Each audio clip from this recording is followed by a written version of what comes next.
Baru satu bola kita lihat pelanggaran tadi terhadap pemain-pemain kesebelasan saudara motor dari Wosugun.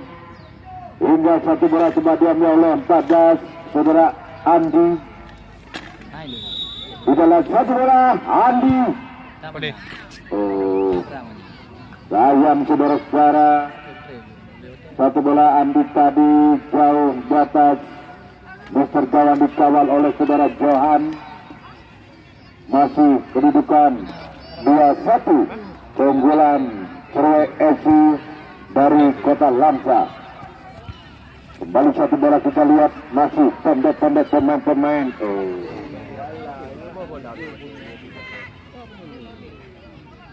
Masih Rizal Kapluk berikan ke sektor kanan pertahanan. Kita lihat apa yang terjadi saudara Andi.